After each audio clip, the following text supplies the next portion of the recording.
안녕하세요. 저는 몇 해 전 이혼에 성공한 돌싱 30대 후반의 여성입니다. 마흔을 눈앞에 두고 나니 이런저런 추억을 떠올리다가 이혼 때의 일이 생각나더군요.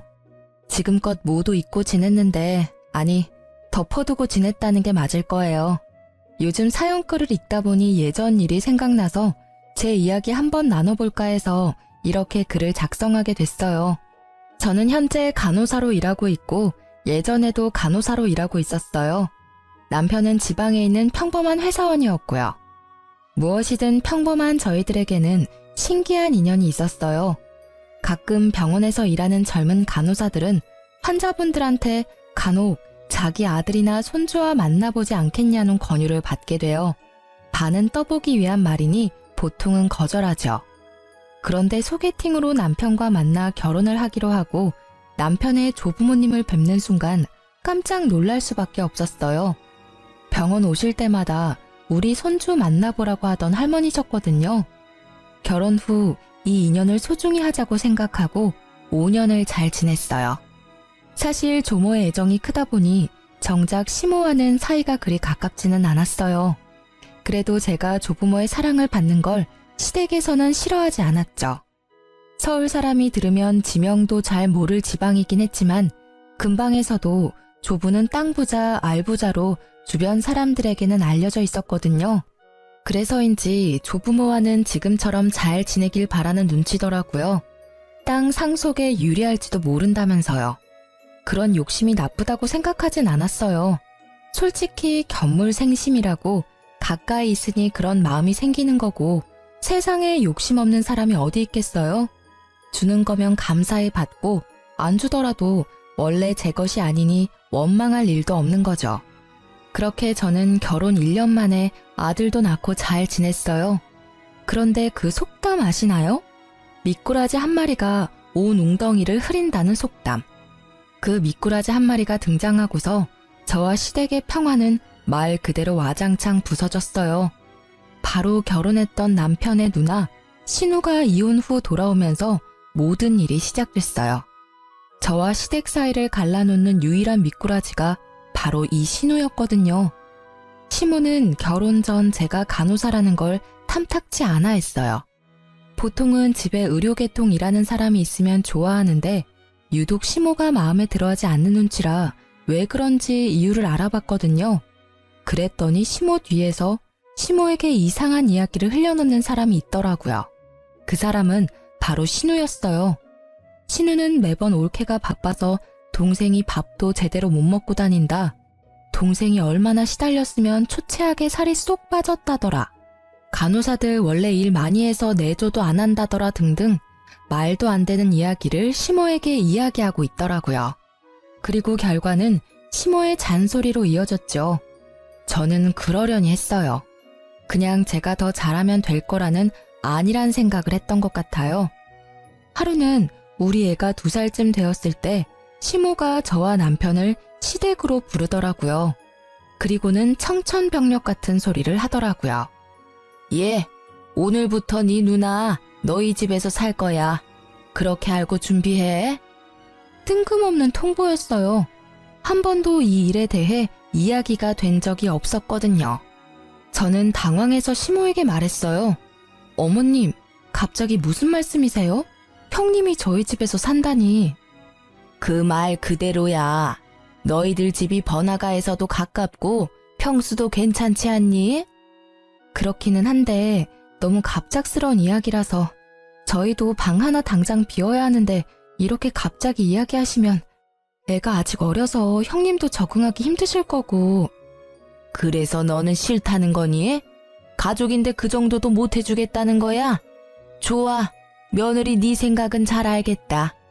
그러면 아들아, 네 생각은 어떠니?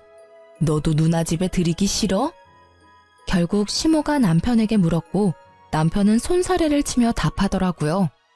그럴 리가 있겠어요. 누나 힘든 거 뻔히 아는데 우리가 도와줘야죠.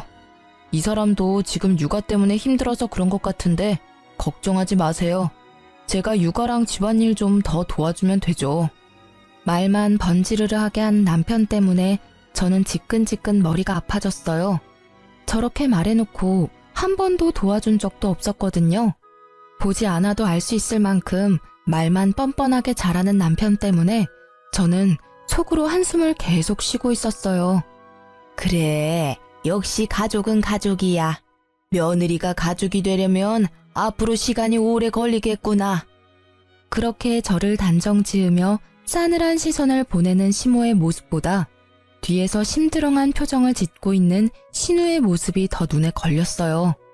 결국 어쩔 수 없이 6개월간 신우가 집을 구할 때까지만 우리 집에서 지내게 됐어요. 그런데 그때부터 계속 사건 사고들이 연달아 터지더라고요. 사람 하나가 늘어났을 뿐인데 해야 할 일들은 몇 배로 늘어났어요. 집을 어지르는 건 물론 자기 옷은 세탁도 하지 않고 밥도 챙겨 먹은 적 없이 제가 챙겨주는 밥 꼬박꼬박 받아 먹더라고요. 그뿐만이 아니에요. 제 물건과 옷을 말도 하지 않고 사용하는 바람에 저는 스트레스가 극에 달했어요. 저는 물건을 아껴 쓰는 편인데 신우는 제 것을 아무렇게나 막 쓰면서 자주 잃어버리기까지 했어요. 그렇게 잃어버린 제 물건이 손가락의 개수를 넘어갈 때쯤에는 저도 참을 수 없었어요. 그렇지만 무턱대고 뭐라 할 수 없었기에 몰래 안방에 홈캠을 달아놨어요. 제 물건은 모두 드레스룸에 넣어두기 때문에 남의 안방에 들어오지만 않으면 될 일이잖아요. 그렇게 홈캠을 달고 일주일도 지나지 않아 신우와 저는 한판 싸우게 됐어요. 저에게는 결혼 전날 조모에게 받은 물건이 있었어요. 그것도 시모 몰래 주신 중요한 물건이었거든요. 시할머니가 시집 올 때 받은 패물인데 그걸 저에게 주셨어요. 그만큼 제가 조모에게는 귀엽고 애정 있는 손부였다는 뜻이었겠죠. 그래서 저도 그걸 안방 이불장 안쪽에 몰래 넣어뒀어요. 다른 장신구들은 화장대에 있는 장신구함에 넣어뒀으니 설마 도둑이 들더라도 이런 곳까지는 뒤지지 않을 거라 생각해서 숨겨둔 아주 중요한 물건이었어요. 그런데 그게 사라졌더라고요. 저는 너무 놀라 홈캠을 돌려봤어요. 제가 출근한 다음에 신우가 들어와 옷장을 뒤졌더라고요. 마치 도둑처럼 말이죠. 저는 그걸 확인하고는 당장 신우를 찾았어요. 신우는 시댁에 갔다고 하더라고요. 저는 신우가 올 때까지 기다리지 않고 시댁으로 찾아갔어요. 솔직히 말해서 시모에게 신우의 행동을 알려주고 싶다는 생각도 있었어요. 그래서 빨리 신우를 내보내고 싶었거든요. 시댁에 갔더니 신우가 거실에 있더라고요. 형님, 저랑 이야기 좀 해요. 무슨 이야기? 나는 할 말 없는데? 저는 할 이야기가 많아요. 이때까지 제 옷이며 가방 없어질 때도 참았거든요. 그런데 이건 좀 아니죠. 어떻게 도둑처럼 장 안을 뒤져서 물건을 가져갈 수 있어요? 도둑? 옳게. 무슨 말을 그렇게 해? 내가 자기 물건 좀 썼다고 해서 그런 식으로 말하는 게 말이나 돼? 옳게 내 집에 얹혀 산다고 나 지금 꼽주는 거니? 어이가 없어서? 그냥 내가 꼴 보기 싫으면 꼴 보기 싫다고 말해. 시댁이라서 말 못하니? 물건을 좀 쓰신 게 아니죠. 가져가면 다시 돌아오질 않잖아요.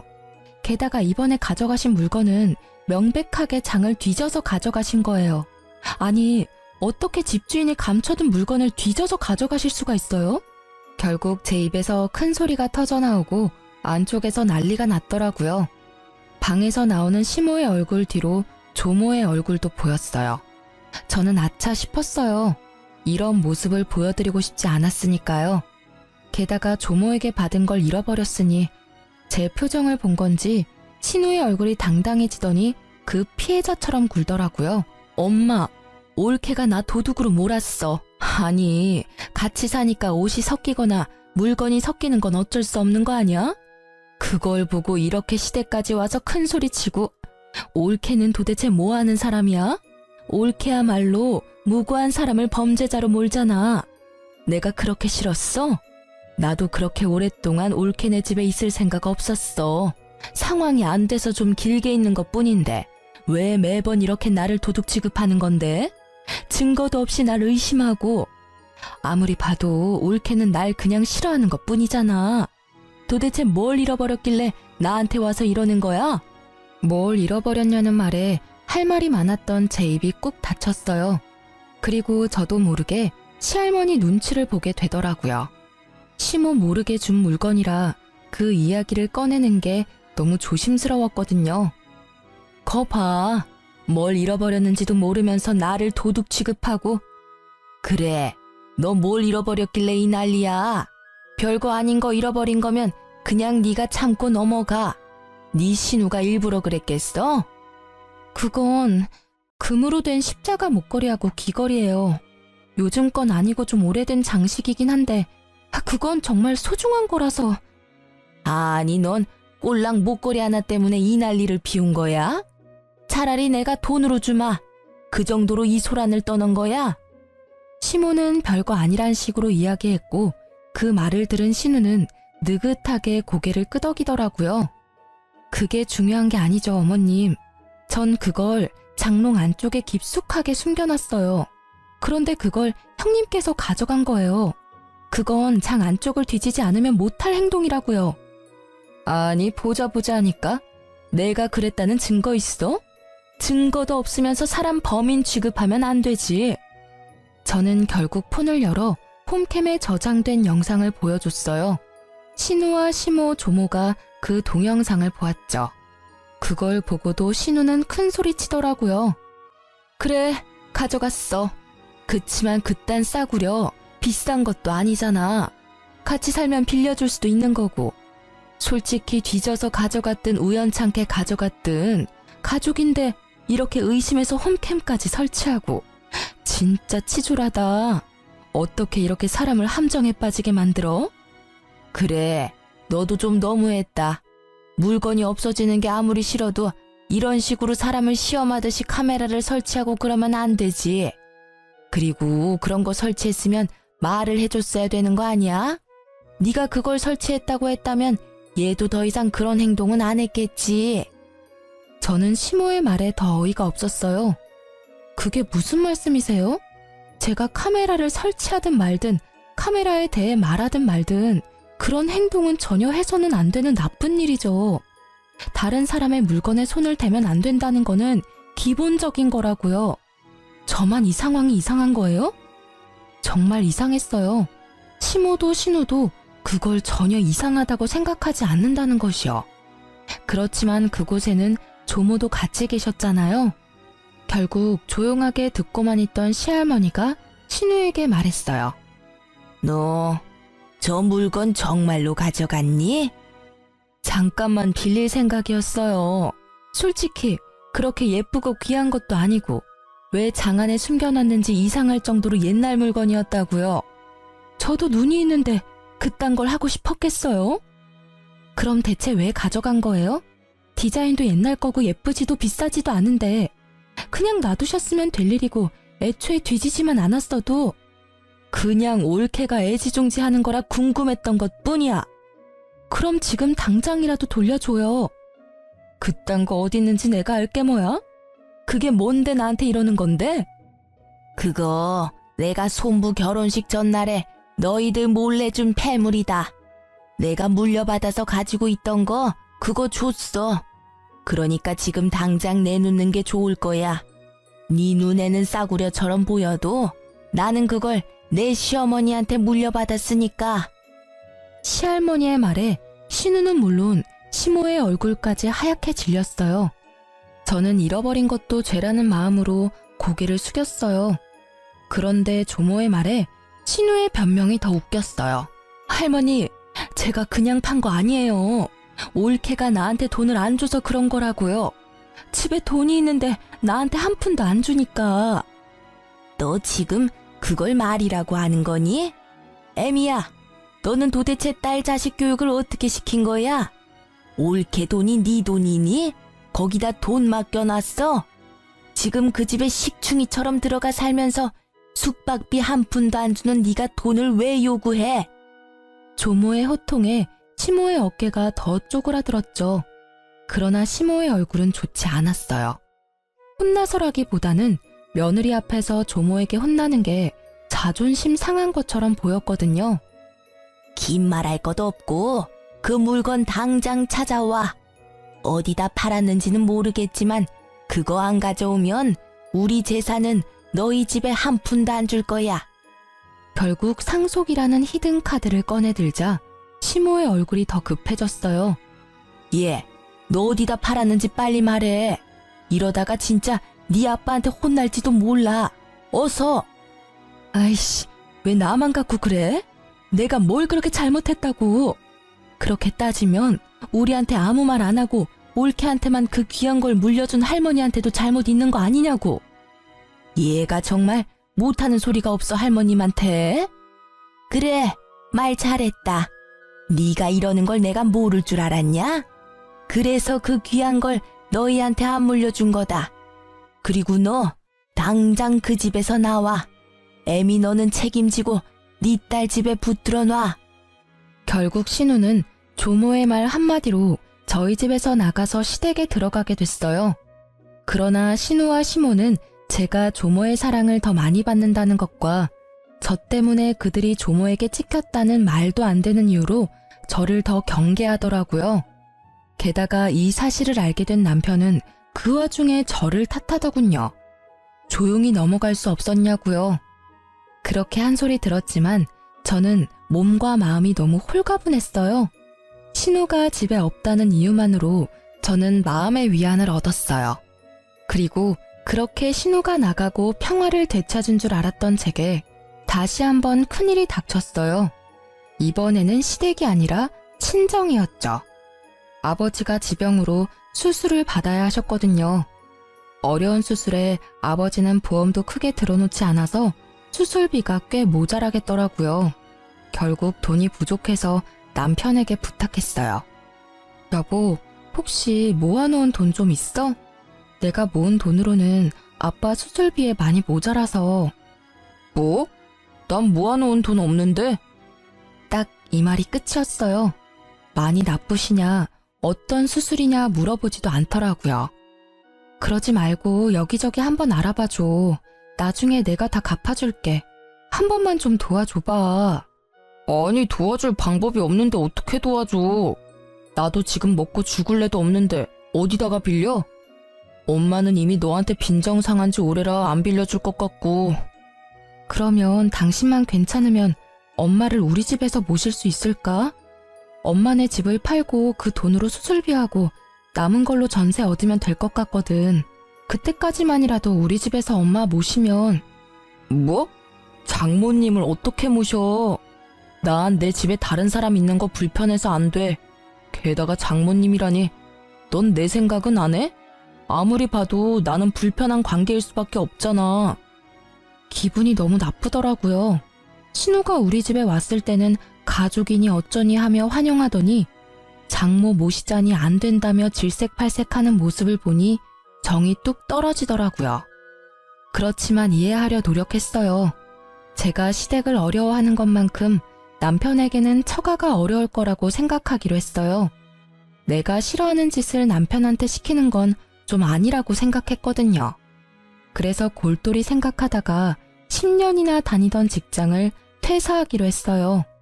돈이 필요해서 일을 그만둔다는 것 자체가 무척 부끄러운 일이지만 아버지가 아프니까 어쩔 수 없잖아요. 그리고 그렇게 퇴사를 하고 받은 퇴직금을 아버지 수술비에 보탰어요.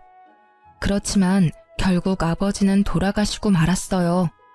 저는 아픔과 슬픔을 동시에 느꼈지만 그와 함께 분노도 같이 느껴야 했어요. 친정아버지가 아플 때 단 한 번도 병원에 와보지 않은 남편 때문에요.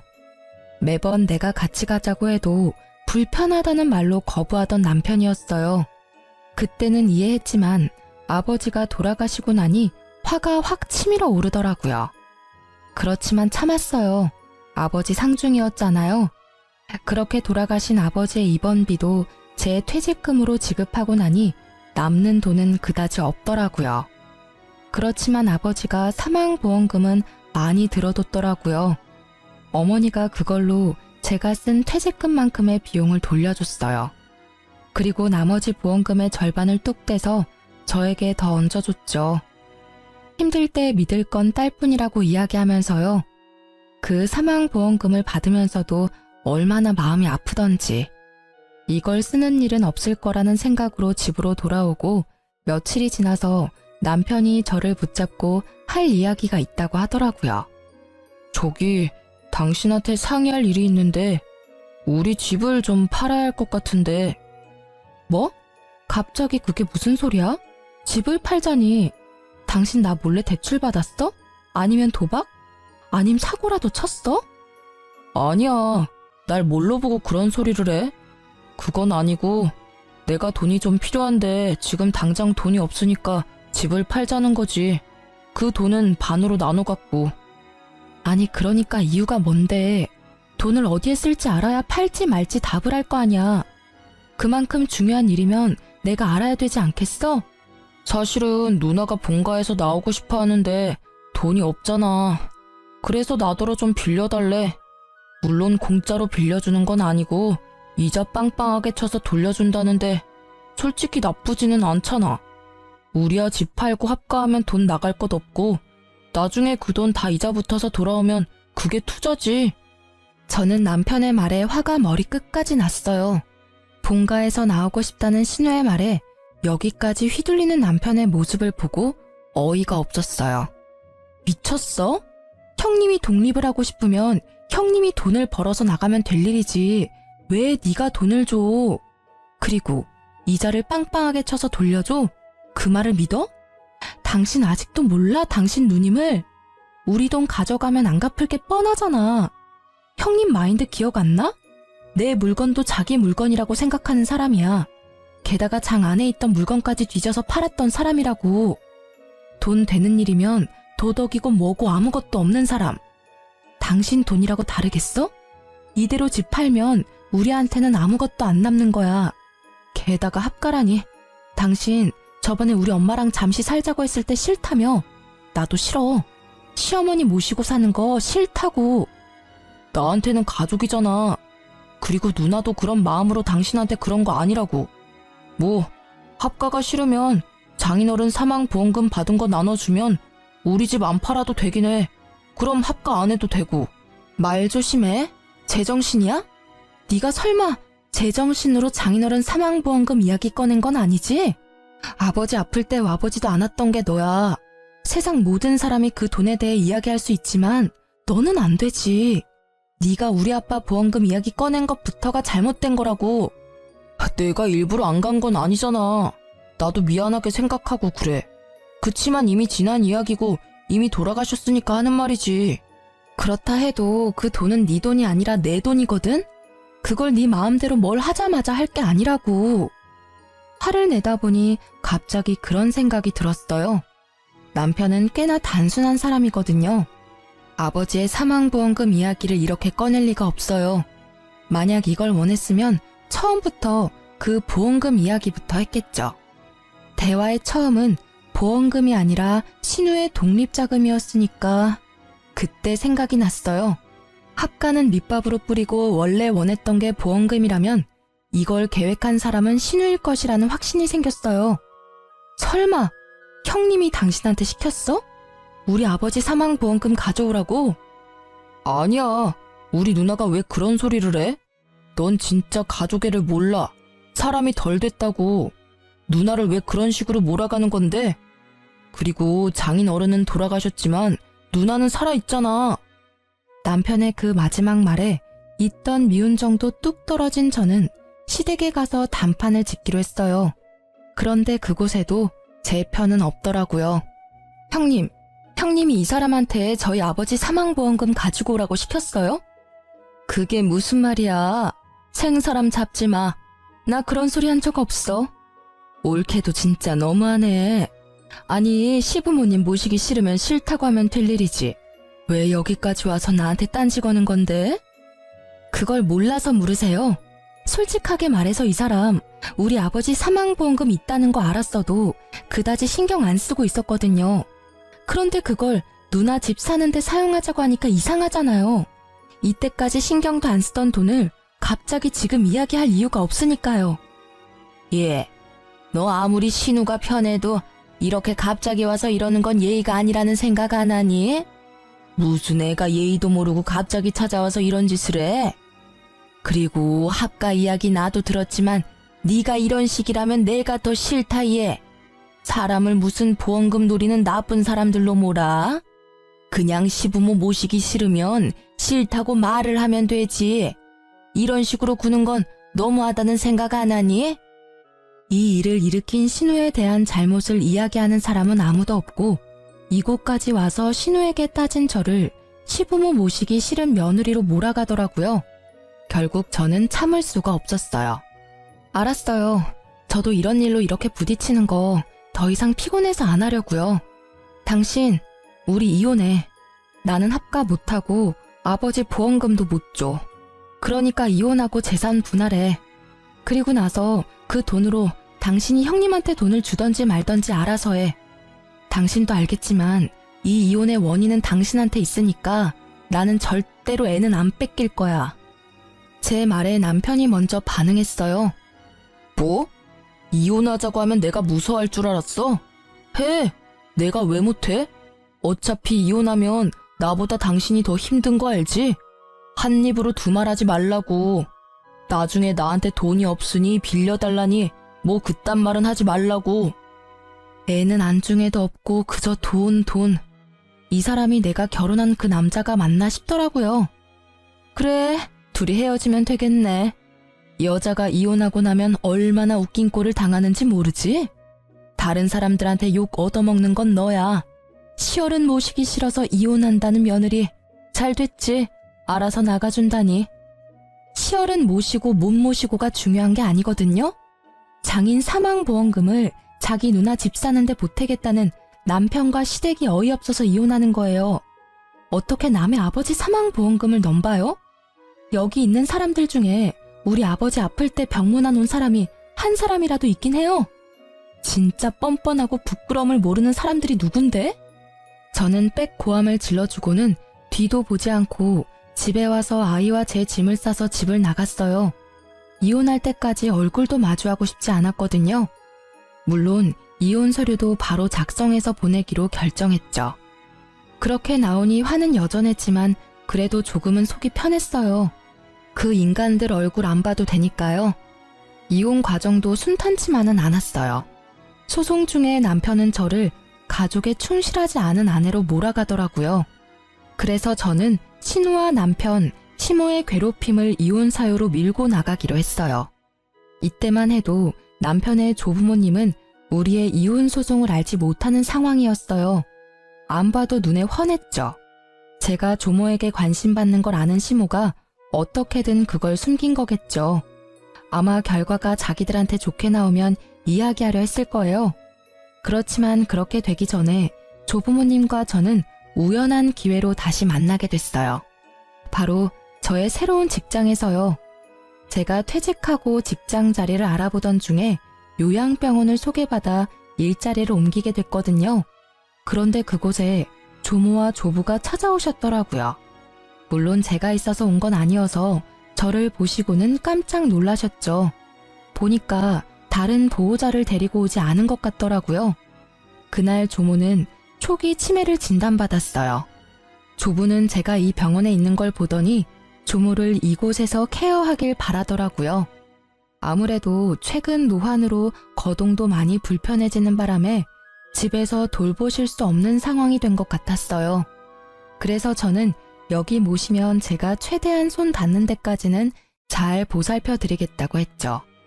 조부는 그걸 고마워하고 입원 수소까지 마쳤어요. 그렇게 조모가 입원하고 한 달이 되고 결국 조부를 제외한 어느 누구도 병원을 찾지 않더라고요. 그런데 딱 한 달이 되는 날에 병원으로 가족들이 우르르 찾아왔더라고요. 물론 그 중에는 이혼 소송 중인 남편도 있었죠. 그 사람은 퇴근길에 제게 전화해 잠시 만나자고 하더라고요. 무슨 일이야? 바쁘니까 빨리 끝내줄래? 많이 바빠? 그럼 내가 당신 집으로 가서 이야기해도 될까? 지금은 어디 살고 있어? 혼자서는 많이 힘들지? 갑자기 내 생각해주는 척 말하는 남편이 굉장히 수상해 보였어요. 내가 혼자 기다려서 그런 거니까 빨리 용건만 말해. 당신 혹시 집으로 다시 돌아올 생각 없어? 당신한테 서운하게 했던 건 내가 다 미안하게 생각해. 앞으로 절대 그럴 일 없도록 노력할 테니까 이혼 소송 취하하고 돌아와. 뭐? 내가 왜 그래야 하는지 이유를 설명해봐. 설마 고양이 쥐 생각해주는 건 아닐 테고, 당신이 선량한 마음에 나와 아들을 생각해서 그러는 것도 아닐 테고. 왜? 신우가 또 돌아오라고 시켰어? 이번에는 뭐가 목적인데? 목적이라니 그런 거 아니야. 그냥 당신이 그 병원에 있는 걸 보니까 당신하고 나한테 모두 도움이 될 일이라고 생각해서 이런 제안을 하는 거지. 절대로 다른 뜻은 없어. 그래서 뭐가 우리 둘한테 도움이 되는 일인데. 잘 들어봐. 할아버지가 어제 오셔서 할머니를 잘 모시는 사람에게 가지고 계신 땅을 모두 주겠다고 하셨거든. 근데 병원에 딱 당신이 있잖아. 할머니도 당신한테 의지 많이 하고 있고, 당신도 땅 가질 수 있는 절호의 기회지. 그리고 누나도 당신한테 사과하고 싶다고 하기도 했고, 그래서 사실 이번에 만나면 꼭 우리 본가에 당신 초대하라고 했었거든. 그 말에 진짜 어이가 없더라고요. 딱 보니 병수발은 나한테 맡겨두고 땅은 자기들이 꿀꺽할 생각이면서 마치 저한테 땅이라도 챙겨주겠다고 이야기하는 그 사기꾼 같은 얼굴이 진짜 짜증났어요. 게다가 더 열받는 건 이 생각이 모두 남편 머리에서 나온 게 아니라는 사실 때문이죠. 이런 생각은 역시 신우가 아니면 못할 생각이에요. 남편은 굉장히 단순하거든요. 하도 간곡히 부탁하는 남편 때문에 시댁에 한번 방문했죠. 옳게 왔어? 자, 앉아. 우리 할 이야기 있지? 사실 내가 이제까지 좀 너무했다는 생각은 해. 내가 올케하고 같이 사는 바람에 이래저래 오해가 생겼으니까. 그래도 이제는 그럴 일 없잖아. 우리는 같이 살 일 없고 내가 더 이상 올케한테 돈 빌려달라고 할 것도 아니고. 동생한테 다 들었지? 그런 이야기야. 우리가 싸울 필요가 없잖아.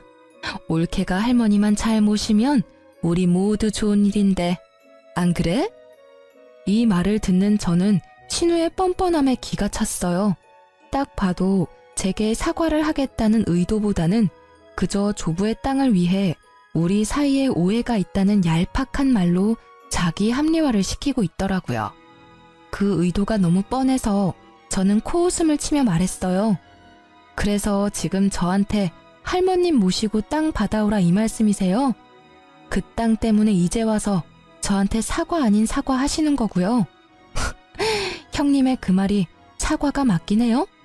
미안하다, 잘못했다 한마디 없는 사과도 있네요. 그쵸? 그리고 할머니 모시면 저한테 땅을 주긴 할 거예요. 저는요, 한 번 속지 두 번은 안 속아요. 여기 있는 사람들이 저 이용하려는 거 눈에 훤하거든요. 차라리 깨끗하게 이혼하고 여기서 빠질게요. 잘 됐네. 우리도 올케 입장 확인했으니까 됐어. 올케가 지금 어정쩡한 상황이라 우리도 곤란했거든. 땅 욕심 없으니까 경쟁에는 안 끼일 테니까 하루라도 빨리 이혼해. 그럼 이제 우리 집에서 나가줄래? 제가 하지 않겠다고 말하니 아주 빠르게 제 집에서 나가라며 사람을 잡상인 취급하는 신우를 보며 저는 고개를 저으며 밖으로 나왔어요. 이 사람들은 그저 혹시라도 저한테 땅이 돌아갈까봐 걱정하며 제 생각을 확인하려던 거였더라고요. 그리고 그렇게 이혼 소송은 굉장히 빠르게 진행됐어요. 오래 걸릴 거라고 생각했는데 신우가 저와 남편이 연결되어 있으면 땅이 혹시라도 저한테 올지도 모른다는 생각이었던 것 같아요. 그래서 소송은 제가 원하던 대로 마무리가 잘 됐어요. 저는 재산 분할을 받았고 아버지의 사망보험금 받은 걸로 새로운 집을 얻었죠. 그런데 얼마 지나지 않아 그 사람들이 그렇게 걱정하던 일이 제게 벌어졌어요. 조부가 저를 댁으로 부르더라고요. 저는 조부가 증손을 보고 싶어 한다고 생각해서 아들을 데리고 갔는데 거기에는 이미 성객들이 있더라고요. 시부모와 신우, 전남편까지요. 내가 오늘 이야기를 들었는데 너희들 이혼했다는데 그게 맞냐? 네, 할아버지. 저희 이혼하고 이제 남입니다. 그런데 이 사람은 왜 부르셨어요? 그래, 그게 사실이었구나. 그렇다면 내가 가진 땅 하나를 손부에게 줄 생각인데. 할아버지, 말씀은 똑바로 하셔야죠. 손부라니, 여기 손부가 어디 있어요? 쟤는 남남이라고요. 동생이랑 이혼하고 아무것도 아닌 사람이요. 그렇다고 저기 있는 증손이 내 핏줄이 아닌 건 아니지 않냐? 안 그러냐? 그 말에 아무도 대답을 못했죠. 결국 제가 말을 했어요. 할아버님, 그 땅은 안 받을게요. 그러지 않으셔도 할머님은 잘 모실 테니까 저한테 그럴 의도로 주시겠다는 거면 저는 안 받을게요. 너도 내 말을 못 알아듣는구나. 나는 너에게 땅을 주지만 내가 너에게 땅을 주는 건 네 아들인 내 증손한테 주는 거야. 그러니까 네가 받겠다 안 받겠다 할 게 없는 거지. 조부의 그 말에 저는 할 말이 없더라고요. 결국 신우가 그 말에 화가 뻗쳤는지 저에게 소리치더라고요.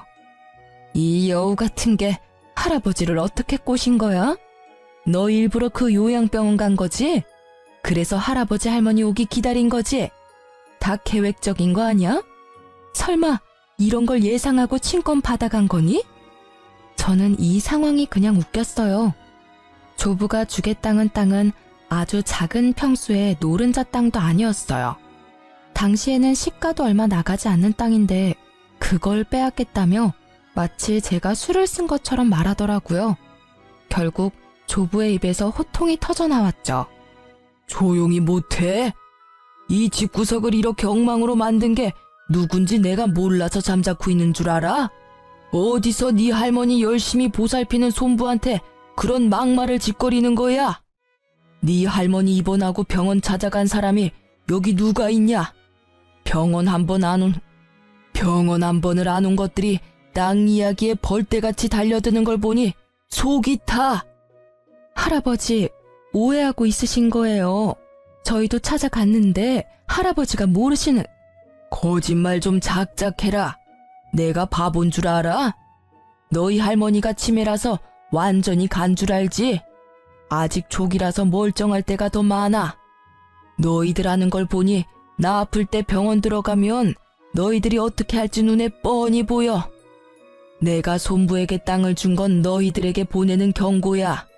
이번에 새로 유언장을 작성했고 거기에는 내가 죽을 때까지 나를 가장 잘 돌본 사람에게 내 전 재산을 물려주기로 했다. 그러니 그렇게 알고 있어. 조부의 말에 그 자리는 정적으로 가득 찼어요. 저를 탓하는 게 중요하지 않다는 걸 이제야 깨달은 가족들은 서로 눈만 굴리며 어떻게 해야 그 땅을 받을 수 있을지 생각하고 있는 것 같더라고요. 결국 그날 이후로 시댁 식구들은 제게 연락을 안 했어요. 그렇지만 전 남편은 제가 조모와 조부를 잘 모실 수 있다 생각한 건지 매번 연락해왔어요. 다시 한번 잘 생각해봐. 우리가 다시 합치면 할아버지 땅 고스란히 우리한테 들어올 거라니깐. 이것도 형님이 시켰어? 참 당신도 변함없다. 나는요, 장인어른 아플 때 코빼기도 보이지 않은 너 같은 인간하고 같이 사는 건 지옥이라고 생각하거든요. 그러니까 여기서 시간 낭비하지 말고 다른 여자 찾는 게 더 빠를 거야. 결국 그 뒤로 남편은 연락을 뚝 끊었어요. 그 몇 년 후 조모는 돌아가시고 조부도 병원에 입원하게 됐어요. 가족들의 반발에도 조부는 제가 있는 요양병원에 오게 됐죠. 시댁 식구들은 돌아가며 조부의 병문안을 오더라고요. 그 와중에 전 남편은 재혼을 해서 재혼한 아내를 데리고 왔더라고요.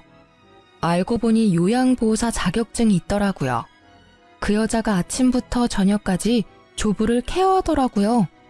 딱 보니 그렇게 하면 조부의 땅을 자신이 가질 수 있을 거라 생각한 것 같더라고요. 자기는 온 지 10분도 안 돼서 바쁘다며 나가버리는 주제에.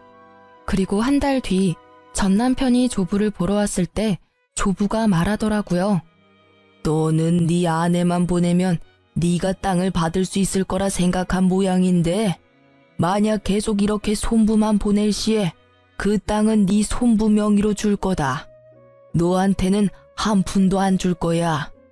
네가 나를 돌본 게 없으니 한 푼도 줄 필요가 없겠지. 안 그러냐? 결국 그 조부의 말에 대리인을 내세워 조부를 케어하던 시댁 식구들은 부랴부랴 병문안을 매일 번갈아가며 경쟁적으로 오더라고요. 그 전 남편의 재혼한 아내의 일도 알고 보니 형님이 그렇게 조종한 거였더라고요.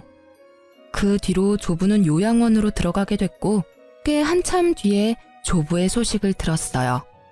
알고 보니 조부는 이미 자신의 모든 재산을 사회에 환원하기로 결정한 상태였더라고요. 일부러 가족들의 버르장머리를 고치려고 그런 거짓말을 해서 마지막까지 자신을 돌보도록 만든 거였더라고요. 결국 조부 임종 직후 자신들에게 떨어질 것이 단 하나도 없다는 걸 알게 된 가족은 닭 쫓던 개의 신세가 된 거였어요. 특히 조부 재산만 믿고 돈을 펑펑 쓰던 형님은 모든 것을 잃고 시댁에 다시 돈을 벌렸는데 시댁 또한 조부의 재산이 없다는 걸 알고서는 형님에게 줄 돈이 없다며 집에 오지 말라고 매몰차게 대했대요. 알고 보니 형님이 시댁에 갈 때마다 비싼 물건을 몰래 가져가 팔아버리는 바람에 집에 들어오지도 말라고 했다고 하더라고요. 솔직히 저한테 그런 짓을 했을 때 미리 손절하거나 따끔하게 이야기해뒀으면 그런 일 없었을 테지만요. 그리고 전 남편은 결국 두 번째 아내와도 이혼하고 나이 40에 부모 집에 같이 살게 됐다고 하더라고요. 재산 분할하면서 받은 돈은 신우에게 빌려줬는데 돌려받지 못했고 이후 조부의 유산을 기대하며 돈을 끌어다 쓰는 바람에 이쪽도 개털이 됐다고 하더라고요. 결국 김칫국부터 마시고 모든 걸 말아먹은 이 집안 사람들은 모두 빈털터리가 되고 서로를 못 믿는 상황까지 간 거죠. 이후에 우연한 기회에 전 남편을 만나게 됐는데 엄청 후회하고 있더라고요. 그때 당신이 울었던 것 같아. 누나 말을 듣지 말았어야 했어. 내가 빌려준 돈은 여전히 갚지 않고 있고 나로도 모자라 어머니 아버지 재산까지 축 내고 있으니 내가 그때 왜 그랬는지 모르겠어. 진짜 귀신애라도 씌었던 것 같아. 남 탓할 게 뭐가 있겠어. 당신이 다른 사람을 보는 눈이 없었던 게 문제지. 솔직히 객관적으로 보면 그 당시 형님의 행동은 진짜 상식으로는 이해 불가능했어. 아무리 팔이 안으로 굽는 가족이라도 적정한 선이라는 게 있는데 그걸 한참 넘은 상태였는데 아무도 그거에 의문을 품지 않았으니까. 어떻게 보면 당신이 뿌린 씨앗이지. 당신은 나와 가정을 이루었는데 신우를 더 믿었잖아. 저는 그렇게 이야기해줬어요. 그게 사실이었으니까요. 진짜 신우라는 미꾸라지 한 마리가 이 집안을 온통 헤집어 놓고 사라진 거죠. 저는 이 집안과 더 이상 관련 없이 잘 지내고 있어요. 솔직히 이혼하면 힘든 일이 많다고 하지만 저는 마음이 편했어요. 제 몸은 일과 육아의 병행으로 힘들었지만 마음만은 너무 편안했거든요. 지금은 그 아들도 많이 커서 아들만 바라보며 살고 있어요. 재혼은 하고 싶은 마음이 들지 않더라고요. 그 사람을 못 잊는다는 그런 감상적인 이유 때문이 아니라 또 그런 모습을 볼까봐 걱정되는 마음이 있기 때문이에요. 그리고 지금은 아들에게만 집중하고 싶고요. 어떤 사람들은 그게 뭐가 재밌냐고 그래도 연애 정도는 하고 살라고 하는데 저에게는 지금 이 삶이 너무 재미있어요. 연애보다는 나를 만들어가는 시간이 더 의미 있고요. 이렇게 쓰고 보니 참 파란만장한 이혼이었네요. 지금 보니 웃기기도 하고 실소가 터지기도 하지만 당시에는 어찌나 스트레스를 많이 받았는지 몰라요. 혹시라도 이혼 위기에서 힘들어하는 분들이 보신다면 시간이 지나고 나면 이 모든 일들도 그저 하나의 사건에 지나지 않게 된다는 걸 알게 되실 거예요. 아픔은 아픔으로만 남지는 않더라고요. 두려움보다는 용기가 더 필요할 때도 있는 법이고요. 이렇게 길고 두서없는 글을 읽어주셔서 너무 감사해요.